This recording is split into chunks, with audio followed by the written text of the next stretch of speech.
Yes, sure thing. Good morning, everyone. Morning. Morning. Dr. Bullock? Dr. Dempsey's here. Here. Dr. Fleming? Present. Miss Janeski? Miss Morris? Present. Dr. Graham? Dr. Houston? Present. Dr. Jones? Mrs. Jones, I'm sorry. Mr. Lockus? Dr. Locklear? Here. Miss Loftus? Here. Dr. Marr?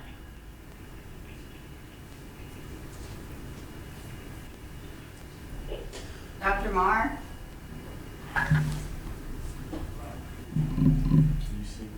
Here, sorry. It's okay. Dr. McIntyre? Present. Dr. Miller? Here.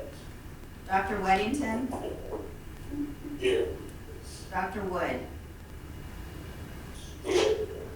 Thank you. Yes. And Mr. Lockus just joined. Sorry. That's okay.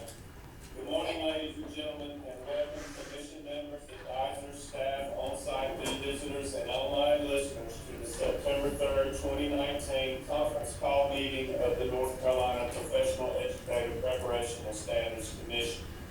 This commission develops and recommends to the State Board of Education rules related to all aspects of educator preparation programs and licensure. My name is Patrick Miller, and I'm the chairman, and I call this meeting to order.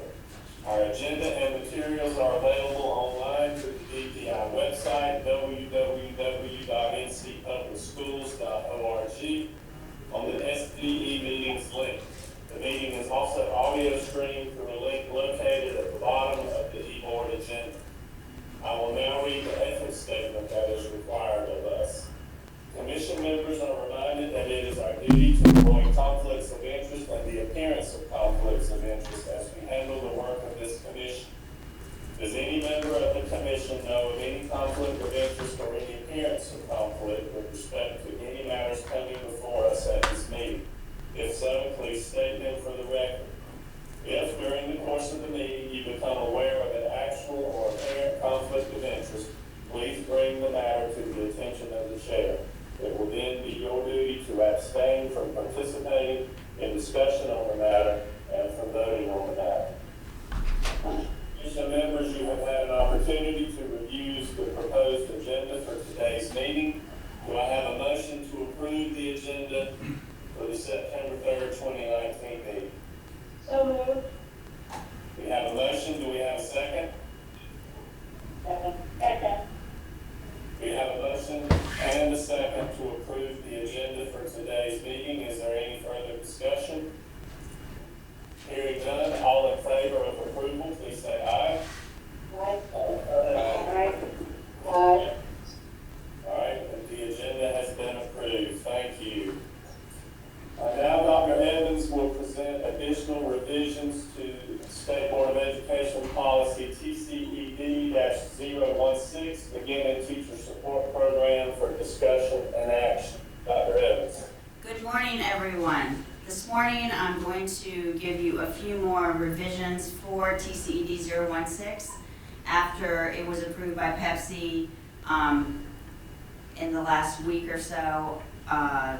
We had the refs come back from the field and talk to us again about additional edits, and then also we went through rules, which is internal here at DPI, and there were some suggestions on what to add for this policy.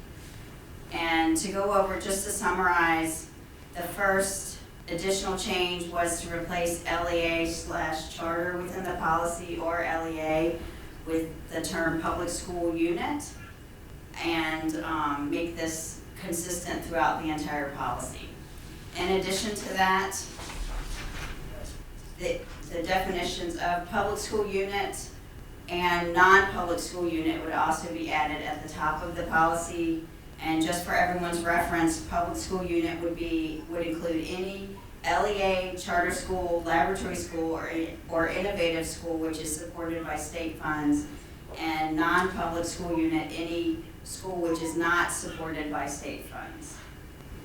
In addition to that, there is a policy or general statute correction 115C-325 under BT induction process is now replaced with, because the year-long, what's defined as year within that general statute is now defined within LICN 001. It was struck from the statute itself, so we're referring to the SBE policy LICN 001 section 1.22, and a year is defined as working 6 or more calendar months in a fiscal year. And I believe there is one more change, and that is to, the refs would like us to reinsert with approved BTSP plans for, under plan for participation in the BTSP peer review process, and also for a plan for participation in BTSP monitoring, because that is a requirement and they want it stated in there that they had to have those approved BTSP plans. This is not a policy change, this last point. There was an ask from the field as to whether instructional facilitators are permitted to be mentors, and according to the definition within, or the requirements within SB 599, they are allowed to be mentors. Are there any questions about any of those changes?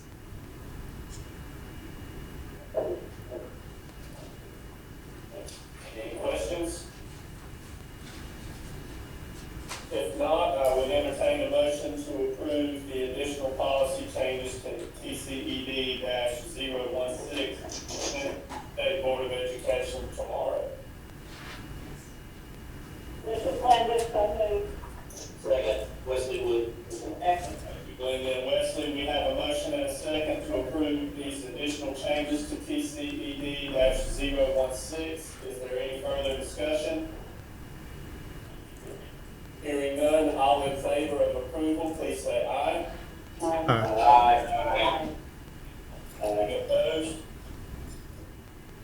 And the policy changes have been approved. Thank you, Dr. Evans. Next, Dr. Andrew Seiberg will present on the accountability measures and sanction models for EPPs as referenced in House Bill 107, the policies for TCED-008 and TCED-013, and they will be discussed and available for action today. Dr. Seiberg. Good morning, everyone. I got a little PowerPoint I want to walk through everybody to just a level set here.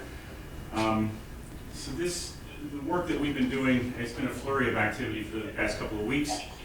And what we're trying to do is meet the requirement in law when 107, House Bill 107 became law on July 22nd. It effectively requires 3 actions that need to be taken by the Board of Education, which means that 3 actions need to be taken by this commission as recommendations to go to the board. The first is to adopt rules necessary to establish standards of performance, and that's going to be what governs the accountability of EPPs, and that became a requirement at the point at which the bill became law. So that's something that needs to get done as soon as possible. The second is to adopt a small group exception rule. That's a requirement that's due October 1st. And then the third is a little bit more distant but equally important, which is to develop a formulaic performance-based weighted model. And in the language of House Bill 107, it sort of lays out this idea that the legislature would entertain the idea of how that performance-based weighted model would be used, what's the timeline for implementation, and to adjust the law accordingly to help make that that performance-based weighted model get actualized. And that is going to be due February 15th. So in the work that has gone on last week, essentially what we tried to do was, well, first we had to build the models. The models were built, and then we assembled a variety of stakeholders in this process. They include the Assessment and Performance Subcommittee for Pepsi. We also engaged NCICU through Tom West and UNCGA and representatives over there. We also we sought some counsel on the design of the model through the work of Kevin Bastian over at EPIC, which is a policy research arm of the UNC system. And then, we engaged the Educator preparation program leadership as well in a variety of conversations over the past week. So a lot of this stuff has been going on, again, working very hard to try and meet this deadline of October 1st. So let's take a look at, I'm on slide 4 now. The measures of accountability that are laid out in 107, the minimum are as follows. One is that there are performance-based standards and criteria of annual evaluations. So that's data taken from NESIS on teacher evaluation. The second is proficiency in growth as measured by EVOS of the students that those teachers are teaching. And obviously that's not every subject, but where EVOS is going on, we'll use that as a measure. And then the third is results from an educator satisfaction survey. And so that's capturing the perceptions of first-year recent graduates as to the support that they received and training that they received going as to whether they were well prepared going into their first teaching experience. Then at the bottom there we have the state board shall adopt rules necessary to establish standards of performance. So essentially what we have to do here, what we're going to present today are 2 policies. That's TCED 013 and TCED 008. One has to do with accountability requirements, and then the second one has to do with sanctions. Andrew, can I interrupt just 1 second? Sure. Before you get onto this slide, on the last slide, number 2, the proficiency and growth of EVOS, can you give us the percentage? Is it a 20-80 percentage of proficiency versus growth? Can you just remind everybody about that? As of right now, the way we have left it is we have a growth measure, and we do not have the systems in place to measure proficiency. We have to get a much more granular lens in order to be able to effectively measure proficiency. All right, thank you. Mm-hmm. So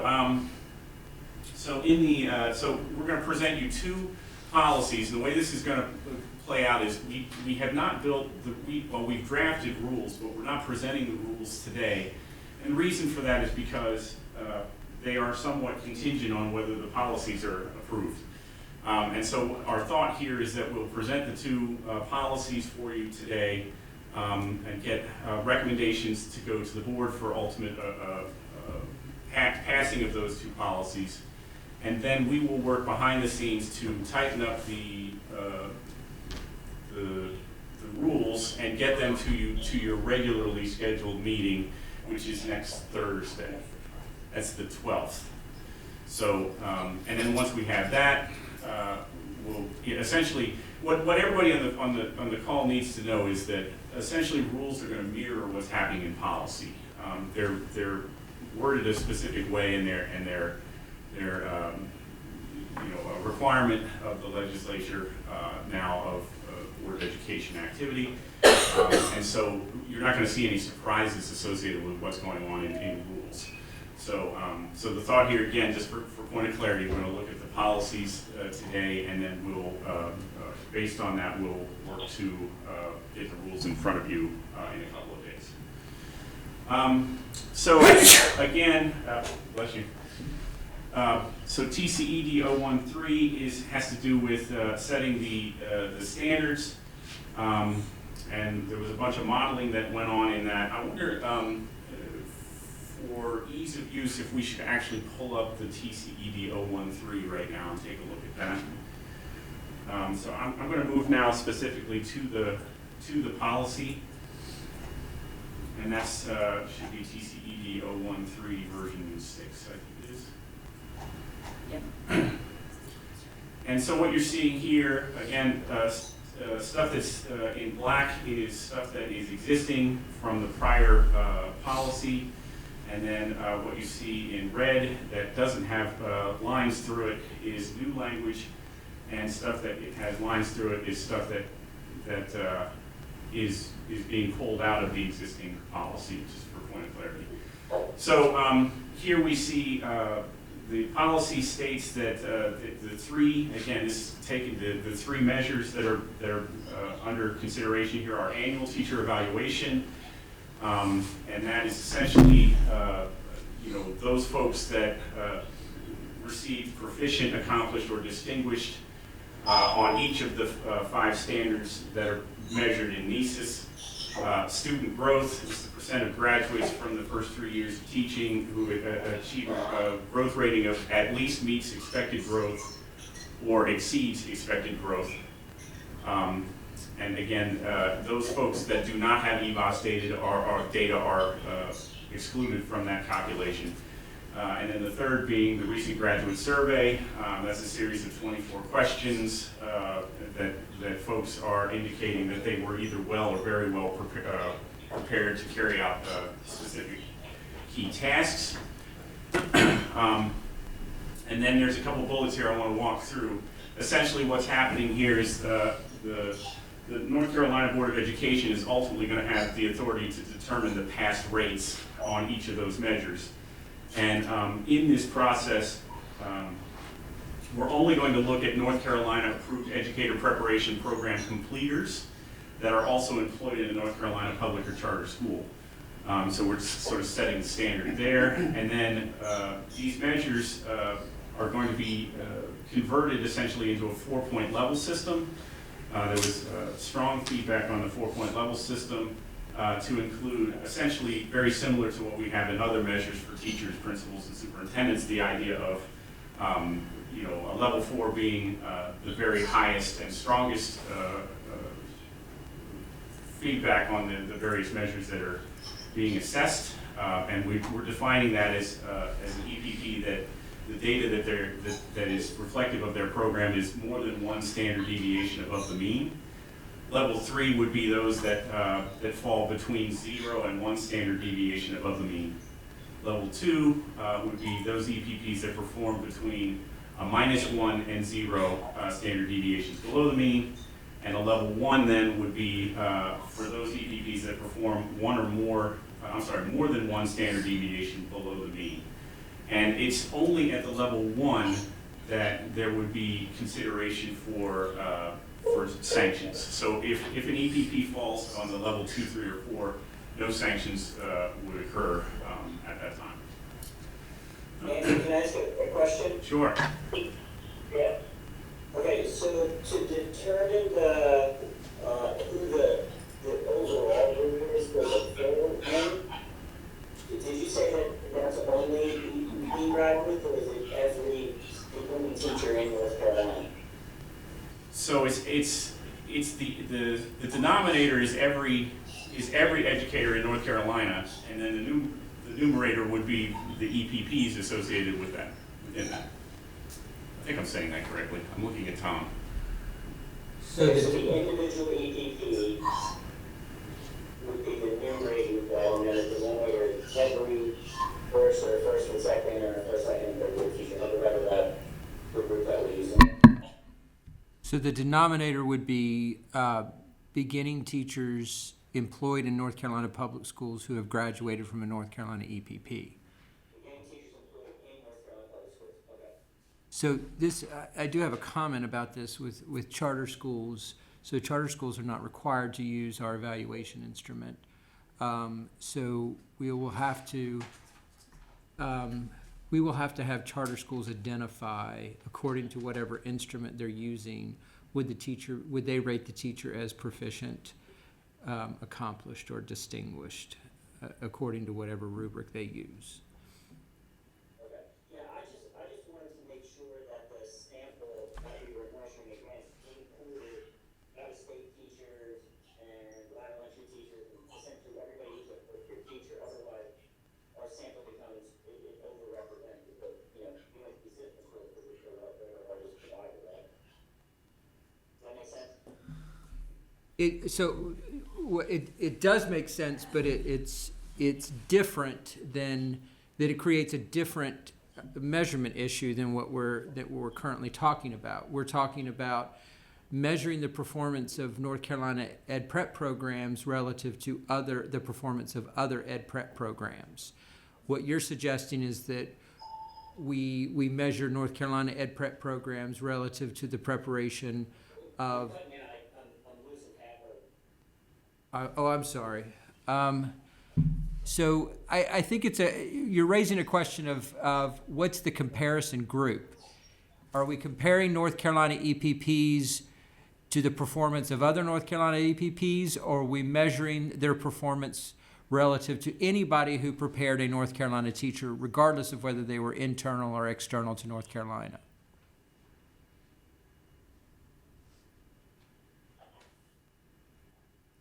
And I think it's a fair question. We assumed that we were measuring the EPPs relative to the performance of other North Carolina EPPs.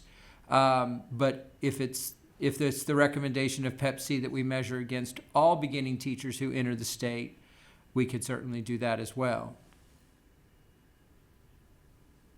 Yeah, I mean, I think I'm really interested in how all North Carolina EPPs compare to all teachers. Because, I mean, to be honest, we've got a lot of teachers who come from out of state, and if we find that, I don't know, I think the results could be different if North Carolina EPPs are more effective or less effective. I don't disagree at all. I mean, this is a question I think the commission needs to advise the agency on, is what is the appropriate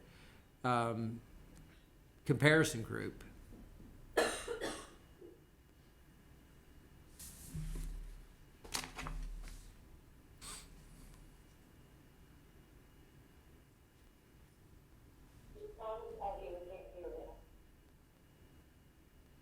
There was just a pregnant pause there for a second.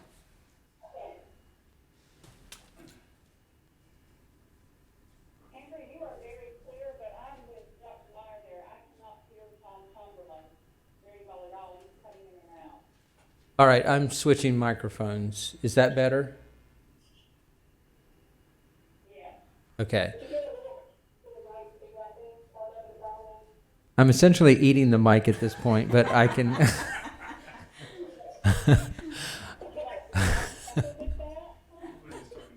Yeah, let me talk to you. So, basically, I'm just. Yes, go ahead. This is Pat. Representative Corn is listening in online, and he texted me and said that he believes the sense of what they want based on HB 107 is not necessarily to measure one EPP against another, but rather against a standard.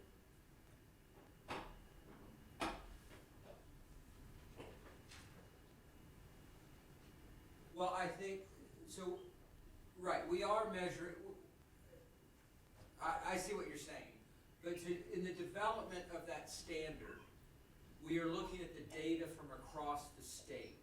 And initially, we're going to say, here's the performance of all North Carolina EPPs, and here's how each EPP is performing relative to the state average.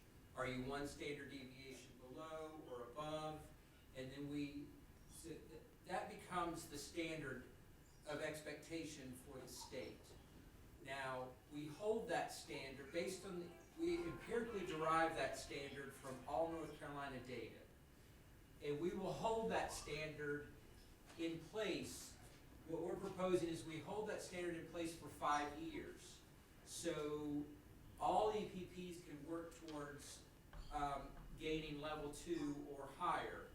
and then at the end of 5 years, we would reevaluate so that we're constantly pushing upward but giving everyone the opportunity to meet the expectations when they're falling behind.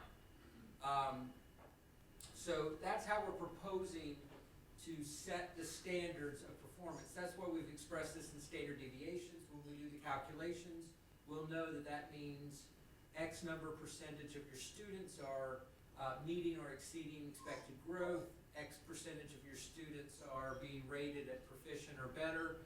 All those metrics that we're putting into the model will have an established cut score or standard across the state. So the question that Dr. Marr is raising is a different one, and I think it's an important one. Is the comparison group that we're looking at here, is it the performance of all EPPs in North Carolina? Is that what creates our standard pool, or our measurement pool, or is it the performance of any beginning teacher, whether they came to us from an external EPP, or if they came through some other route? Any beginning teacher would be in the measurement pool, and we're measuring the performance of the North Carolina EPP against the preparation of all our beginning teachers, whether they were prepared externally or internally to North Carolina. And I would say I prefer the latter, right? And I think that's what Representative Coleman's comment was, is that we're looking to compare against all beginning teachers in North Carolina, and then how does an individual EPP perform against all graduates? Well, I don't know that that's what Representative Horn's comment was exactly. I think he was responding to the fact that this very much sounds like a relative model, and what we're saying, and I'm agreeing that it's at least initially to set the standards, we're looking at the relative performance of everyone, but then we're using that to set an absolute standard that will be in place for 5 years until we reevaluate the data across the state. So, but I think your point is an important. I'm sorry? I agree with that. Okay. I think I'm just advocating that all beginning teachers are in the sample regardless of whether or not they include one of our approved EPP. So the standard is what's the baseline performance of all teachers in North Carolina, rather than what the baseline performance of all teachers who completed an approved program in North Carolina. And I hear you, and I don't disagree. I'm indicating that this is a question that this commission must answer. What is the comparison pool? And we're just giving you something to react to. We're happy to change it, make it all beginning teachers. Okay. Well, I think I just thrown out a suggestion to the commission then, right? Yes. This is Hank. I agree with Michael wholeheartedly. I mean, if we're going to look at how our beginning teachers do, we ought to be able to look at the way that our alternative folks affect this, people from out of the state affect this. It could really inform and impact what that standard is for performance. And I think that's important to capture all of that. And I wonder if the language is right in the bullet points there, the levels. We're discussing it as though we're talking about a mean that might move. I know you've got the little paragraph at the end, but truly, since you're using that initial mean to set the standard, we're not really using that anymore.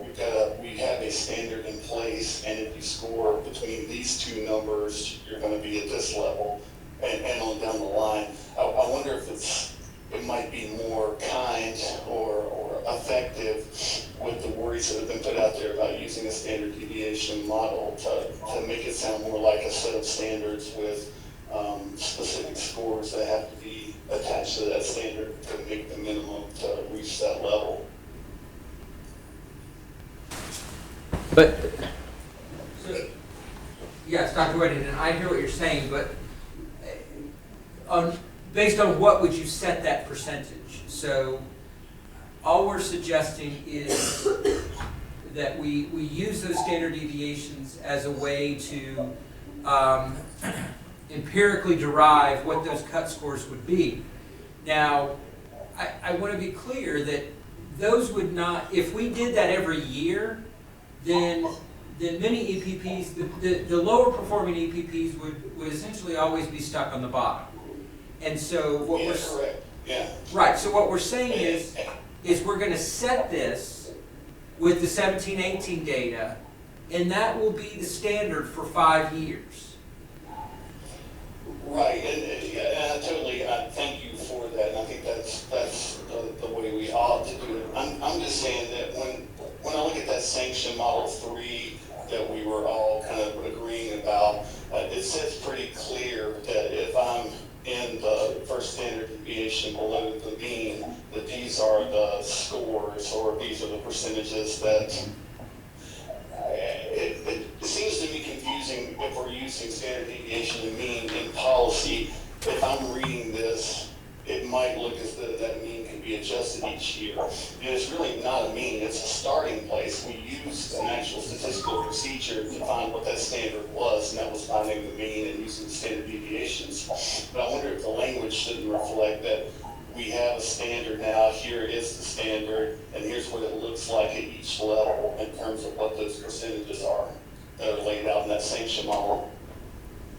Right. I guess when we thought about crafting this policy, we wanted to craft the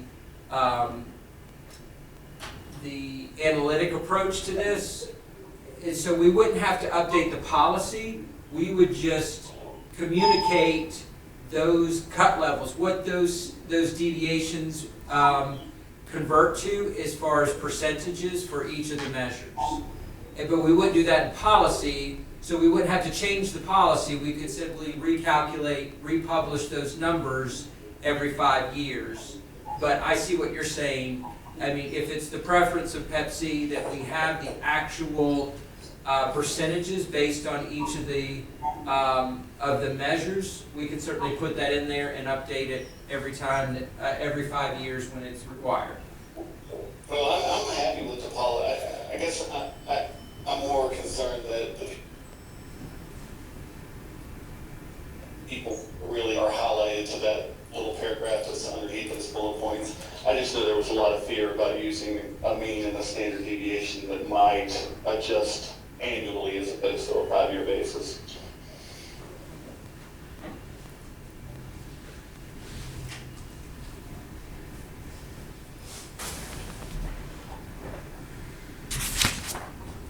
Okay, this is Andrew again. Wanted to draw your attention to a couple more bullets in the actual policy we have written here. One is again, we see that the thresholds that were just discussed, they need to be met at the overall level as well as each of the disaggregated subgroups, which include gender, race, ethnicity, wherever that's the sample sizes are sufficient. The minimum sample size for each of these groups and subgroups shall be 10. And then there's a couple of if-then statements here. One is that if an EPP doesn't have any subgroups, by the way, we're looking at data over 3 years in aggregate as well. So, and the reason we did 3 years in aggregate is because the law was specific about looking at these subgroups. We needed to go to a 3-year aggregate in order to up the sample sizes and the frequency by which EPPs could see data at that level. So if an EPP has no subgroups that meet the minimum sample size over 3 years, then they'll be assessed at the overall aggregate level. And then the third point I want to make here is that the last bullet, and this is what I drew your attention to in an email that I sent out on Friday. There was some discussion over this about the idea of a case study to look at how to address those folks that didn't have a sample size of 10 or more over 3 years in aggregate. And we were not able to come up with anything specific on that end, and so what I put in for the moment is an overall aggregate measure. If the overall aggregate over 3 years does not meet the sample size, then their performance, EPP performance, shall be measured against the standards regardless of how small the accumulated number of group members may be. And I know that there are folks that really wanted to move towards a case study conversation. We just, with the exception of the idea of it, we didn't have anything to flesh out at this point, and so this is what I put in its place for the moment. So that's 013. Are there any questions about the policy associated with that? The rest of the stuff that's in 013 essentially is striking the performance report requirements and updating those. You just see I'm basically taking data directly from the law and updating the performance requirements in reporting. That's the second half of that. 013. Any questions about that?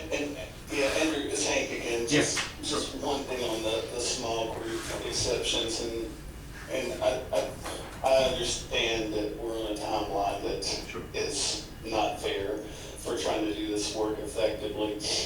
It feels to me like we might have time to at least put a second step in that might inform us as we try to build out that composite model before February. I wonder if it's possible for the small groups, if it's not necessarily a case study to start with, but that at least we take the data from one of the composite models that's already been kind of designed and looked at, and use that as, say, a second look. So it wouldn't be something that the university would have to write up. It could be another set of measures in there that don't use the first 3 measures that have already been measured.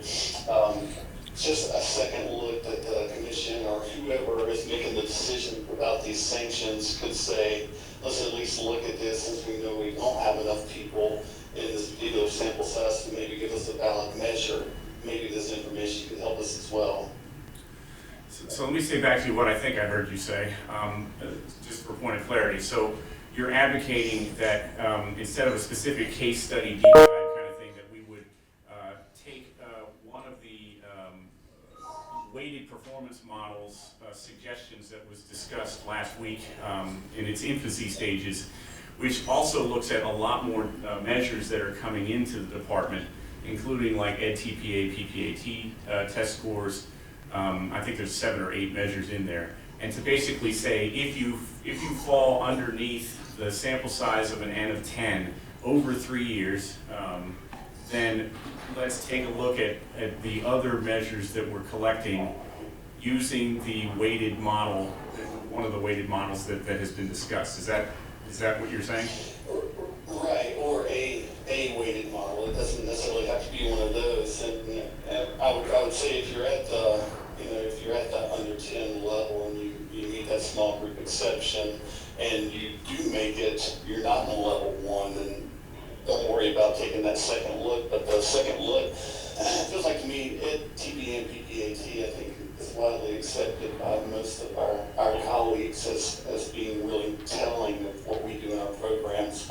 Licensure test scores, potentially, if we looked at maybe the best score achieved before somebody graduated from the EPP, and employer survey results, maybe NESIS as well, just because of this.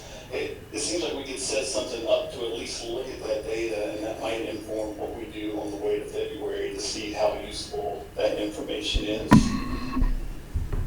And it would at least give those institutions a chance to put in a little bit more data that could help us make a decision before we say somebody is in a sanction level based on a really small number of people. I'd love a more full case study where there might be another step that they could kind of defend their programs. But if we have to do something quick, it feels like we've got some measures in place that we could look at quickly for those institutions, perhaps even all institutions.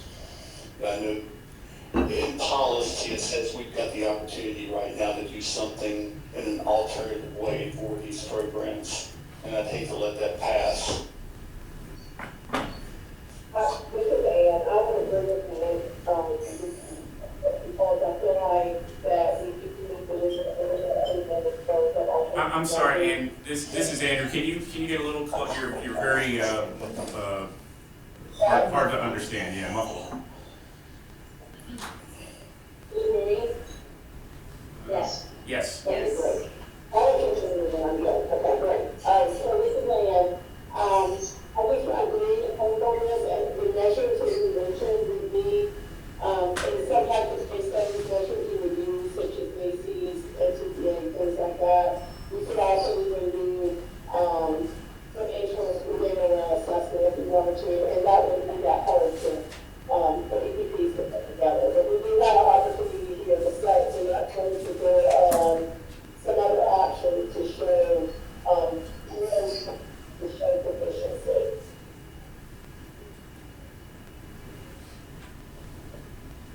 So, this is Tom Berlin again. So, I don't disagree that there could be a much more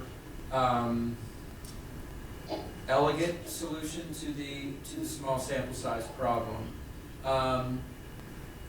However, I think that this will not be an issue at least for 3 years.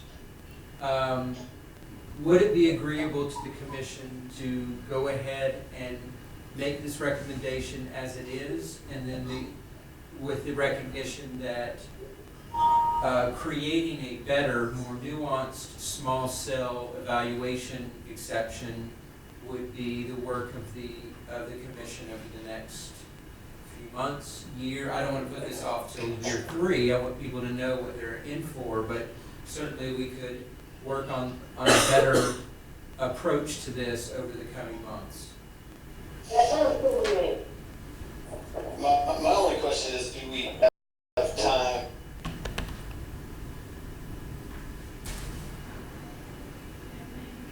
I feel like I missed part of that. Sorry, Hank, you cut out totally.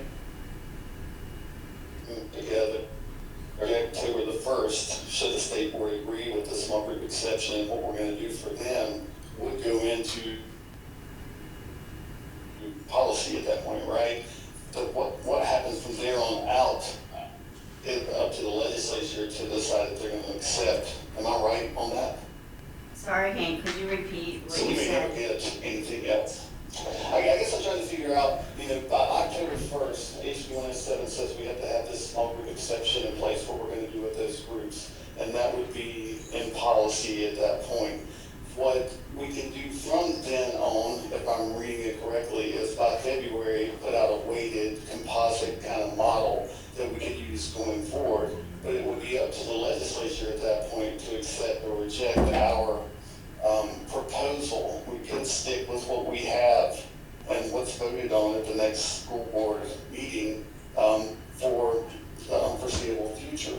But if we already have some kind of small group policy in there, then that's voted on, by the October 1st deadline.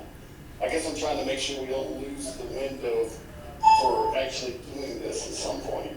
I think I see what you're saying, Dr. Weddington. So there's a couple of things here. In February, the commission, or the agency under the direction of the commission, the State Board of Education, has the opportunity to present to the Joint Legislative Education Oversight Committee on these performance measures and the accountability model, and whether we feel like we can do a better, more robust model than what's been prescribed here in law.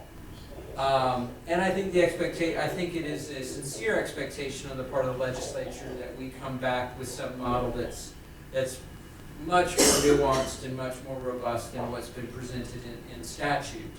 I would argue that is an opportunity for us to come back with this, but I don't think that, I don't see anywhere in the law that if we put something in policy today to meet the statutory obligations of establishing rules, that we could not go back and modify that at some later point under the provisions of those three measures, the accountability measures that are written in the statute.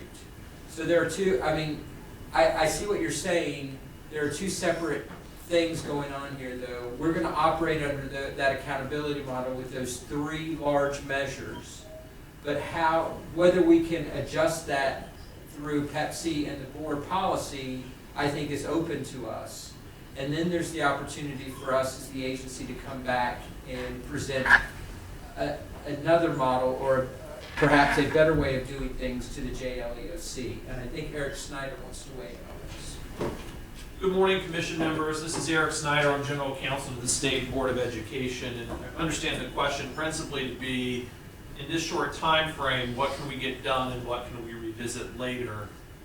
And certainly a thing that the Pepsi Commission and others could ask for, very interested state parties could ask the legislature for more time for Pepsi to work through these issues. However, we all know that an ask for a legislative fix is just merely that, an ask. As you move forward examining potential rules, of course a policy is on the table today, and from that policy, the staff here at the agency will, as Tom and Andrew have indicated to you, bring forward to you a set of rules that we would propose the state board adopt to move through the administrative rulemaking process and put it in the administrative code. Those are pieces we can revisit. Again, it's a slightly different lift, a slightly more difficult lift than simply changing a policy.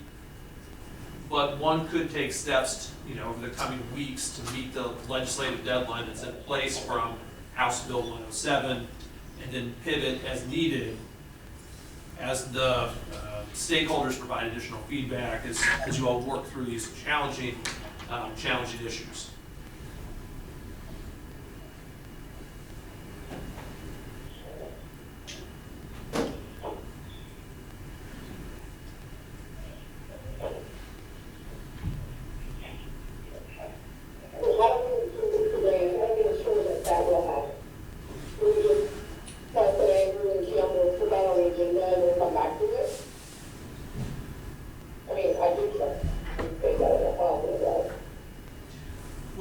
Incumbent, this is Eric Snyder again, it will be incumbent upon the commission to keep these issues at the forefront.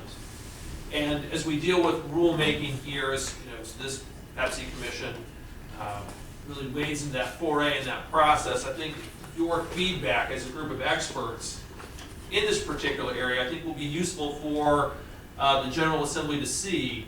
And certainly this is a challenging timeline, as folks have mentioned on the call today. But it'll just be important for the commission and the staff to keep these questions at the forefront, after steps are taken to comply with the requirements of 107 to have rules adopted by the state board by October 1. Okay, thank you.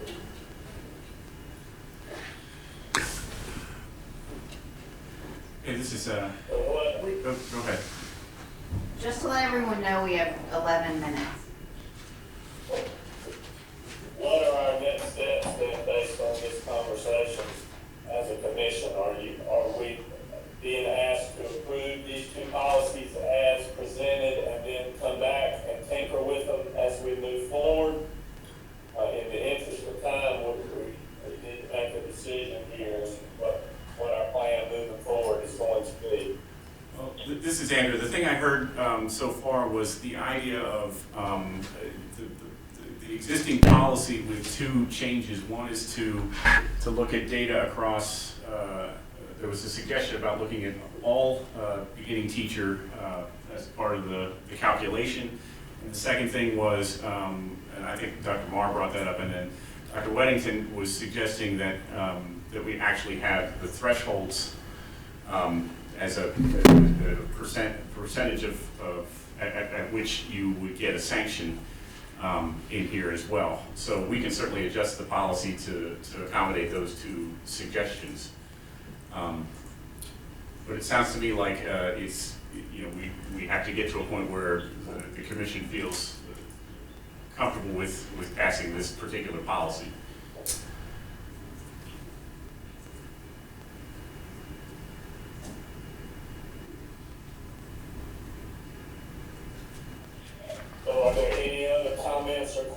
questions, at this point for Andrew on TCED-013?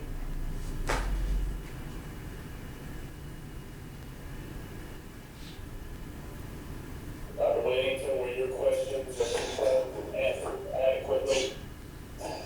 They were. Thanks, Patrick. I do appreciate the feedback. I wonder, is it a place to make a motion at this point that we develop a subcommittee of this group to look at the small group exception in particular and come back with a proposal so that it's on the table and we don't forget about it and it doesn't get lost in the shuffle? I think we can pretty much do whatever we want to, so if that's a motion you would like to make, I will certainly entertain that motion. Do you want to make it in a formal way, Dr. Wedding? Yeah, I would love to move that the Pepsi Commission form a subgroup, a subcommittee that would look at the small group exception and propose to the fuller group a proposal for how we might handle that in this first round of looks before we have the chance to create a more nuanced composite model. Are you volunteering to chair that subcommittee? We kick this to the EPP subcommittee. To do whatever I can in service to this commission, yes. Kim, Sir, so we have a motion, do we have a second? Patrick, Patrick, Wait, Dr. Dempsey has something to say. Patrick, we have the EPP subcommittee, and given the timeline pressures, rather than create a new committee, could we move this to the EPP subcommittee to come back with a proposal? Right. As long as it doesn't let Dr. Wedding down. I can't hear you, man. Do not hear that. Okay, we already have the EPP subcommittee to whom we could assign this task. It saves us some time. And Tom suggested Hank. Dr. Dempsey, you're saying that this task would fall under the existing EPC subcommittee? Yes, I think it can. That's what he was saying. I don't know how clear it was, but yes. Yes. Okay, so then I assume if that's the case, we do not need a standing separate subcommittee to do this work. Is that what I'm hearing? Correct.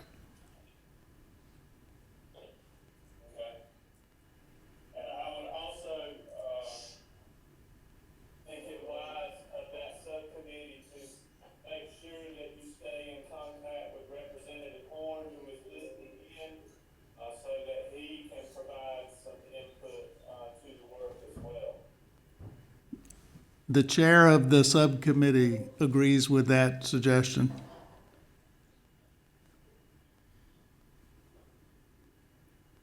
All right? Dr. Whittington, does that meet with your approval? Sure, I just want to make sure it stays on the table and we get something put together. Okay, great. As a Pepsi member, you're always welcome to cross-pollinate subcommittees, so feel free to join the EPP subcommittee for that discussion. I think that was great, you did. I'll make sure that you're included, Hank. Thanks, Kim. So is the will of the board commission at this point to go ahead and push forward TCED -013, knowing that we'll be able to come back and tweak it? If that is the will of the commission, I will entertain a motion at this point in time. So moved. Okay, I have a motion, do we have a second? And so moved is to pass this, right? I'll second it. Okay, thank you. So, is there any further discussion? Hearing none, all in favor of approving TCED-013, please let it be known by saying aye. Aye. Aye. Any opposed? The policy has passed. Thank you. Andrew, you have 5 minutes to get through TCED-008. Good luck. And that's my conclusion about 008. No, so 8, again, I'm looking directly at the policy itself now, and you'll see that we've struck the warning, probation, and revocation from the previous policy to update to the new rules, I don't want to say rules, what is new in law. And the one thing that I want to draw your attention to is, and there was a sanctions group that was working sort of behind the scenes in parallel with this, the folks that were working on the accountability model. If you look at subsection 5, there's EPP remediation requirements under sanction, and that's basically saying, you know, so the law has said, thou shalt get a sanction, but they didn't say exactly what happens when you get a sanction, what happens when you get probation, what happens when you get a revocation. And so that's populated by, again, the subcommittee that was working behind the scenes to put this together. They also have some other components for exemplary performance as well, but they didn't go into the policy.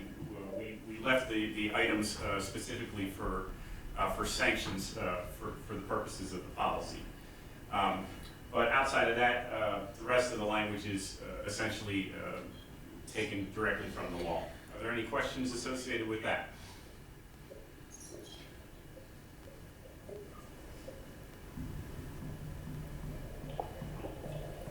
Questions for Dr. Cyberg on TCED-008?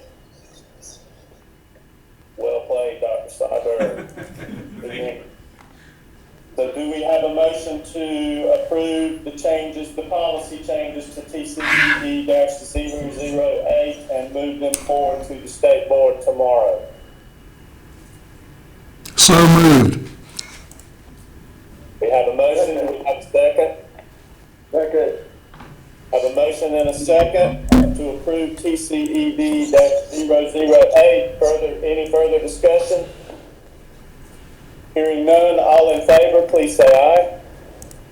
Aye. Anyone opposed? And that policy has been approved as well.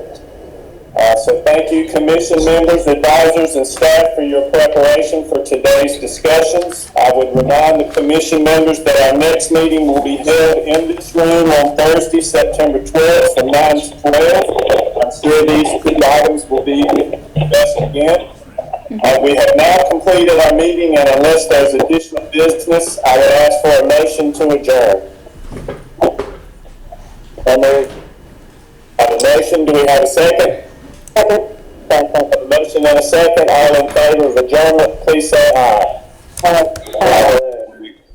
We are adjourned. Thank you very much.